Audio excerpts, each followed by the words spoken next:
children.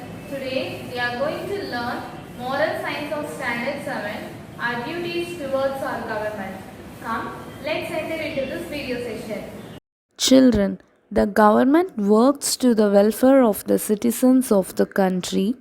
The government has provided as schools, banks, hospital, police station, transportation like trains, planes, buses, etc. So it is a duty to be faithful towards our country. Here the words of wisdom says, contribute actively for the development of your country. Don't blame the government for every fault. Man is a social animal. He needs to live in a society in order to progress in life. No individual man and no family by itself can provide for all the needs of man. Therefore, since man lives in a society, there is also a government that regulates it.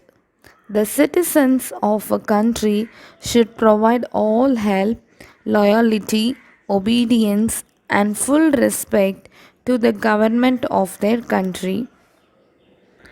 The purpose of a government is to promote the welfare of all citizens, which requires law and order in society. Therefore, laws have to be made on all matters regarding education, money, property, etc. A citizen must be aware of all civic matters. When a person is old enough to vote, he or she must take the trouble to vote. If we do not vote well, the country will not be able to prosper.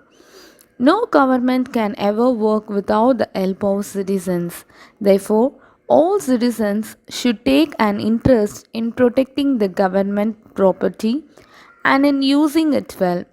Every government provides police protection, ensures law and order, and gives facilities for certain utilities like electricity, transport, roads, parks, water supply, etc. All these cost money. Therefore, the contribution of citizens is very necessary. The citizens must pay taxes in order to maintain these services. Each citizen must love his country. This love of one's country is called patriotism.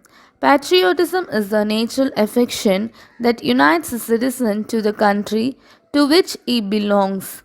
It implies a readiness to help and serve one's country. It is a noble virtue. There is, however, false patriotism also.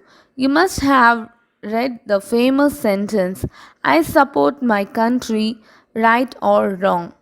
To use one's country for settling some personal score is not patriotism.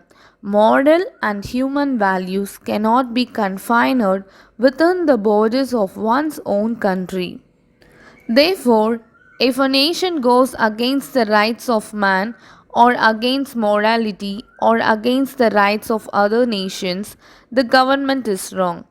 In the same way, there are some who stress patriotism as if it was more important than all other virtues. It is not right for the love of a country to come before duty towards humanity. The Kargil War saw many casualties. People from different religions died in the war. During the disposal of the dead, the country was not taken into account. A soldier who was an enemy while he was alive was buried with the same honor as the soldier of one's own country. A problem arises whether citizens should take part in politics or not. Here, it can be safely said that only those who have learned to govern themselves and govern others can take part in politics. Therefore, it is not advisable for children to take interest in politics affairs, which are rightly reserved for the grown ups. Sometimes the grown ups use the young people for their own selfish interest.